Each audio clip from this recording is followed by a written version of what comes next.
Hola! This is my second animated series log. Someone pointed out that DevLog is more for games, and since I don't really know what people calls showing the progress of an animated series specifically, let's just call it log. And as you can notice, I'm using another voice. This one doesn't have a limited characters line, so I will be able to yap more.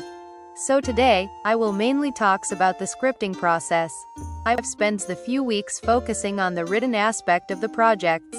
To my surprise, after watching my devlog, my manager told me I really needed to focus on having a concrete, written plan.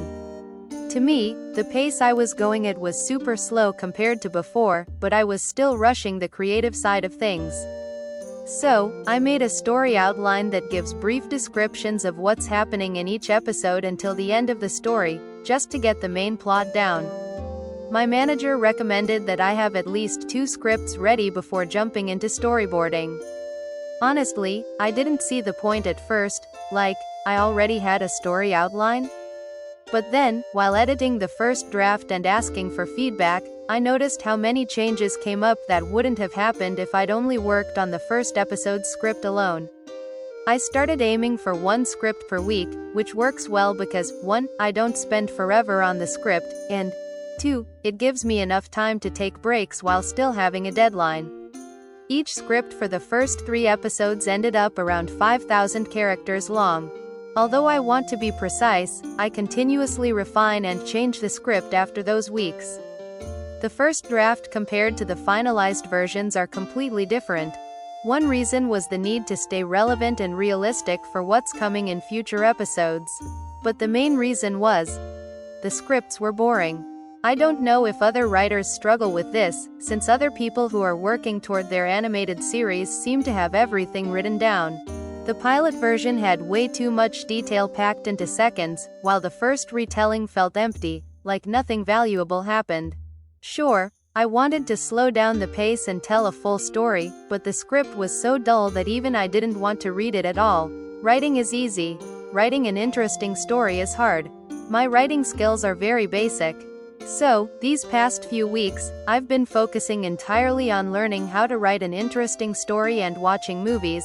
I even watch those old black and white movies to get inspired. The conversations in the first script were fine. By the second script, I realized they were just dull, with no personality, and I couldn't figure out why. So, to correct the issues, I decided to also write down the relationships each character has with each other. I wrote it in a small, kind of bullet point way, just to get the main ideas. This was one of the best ideas I've had, honestly.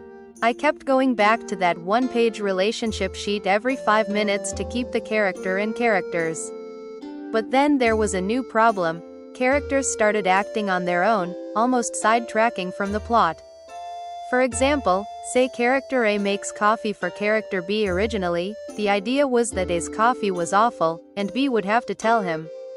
But due to their personalities, what actually happened was that A, eager for feedback, indirectly pressures B into saying it's good. The original plan was for A to realize his coffee was bad, but B's conflict avoidance led her to lie to avoid hurting his feelings. It was frustrating. I didn't want to force the characters into roles that didn't fit them, but I also needed to keep the story moving forward. So, I decided to let the characters act naturally. Imagine the plot as a straight line, and the characters' actions as soft zigzags around it. They're staying on course but adding little conflicts and nuances. Because A seeks validation, he keeps making coffee, and B keeps making excuses until he realizes she doesn't like it, without her needing to say it outright. I've done that with all the main characters. There is a goal or a message I want the plot and character to go towards.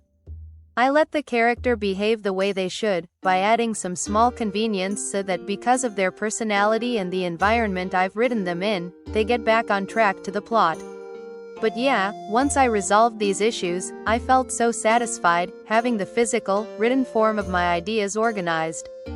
I really want to emphasize what helped me, which was writing down the relationships and personalities of each character. Well, I did not write everything down. I kinda had enough with writing, but I have a more concrete idea on how the characters who appear in the first 3 episodes should behave. Even though my scripts are still pretty messy and unpolished, I've managed to finish drafts for the first 3 episodes. They're not final, since I know I'll make more changes when I start storyboarding, but I'm satisfied with this version. This should keep me from endlessly going back and forth between the storyboard and script changes. And now, I can finally start drawing.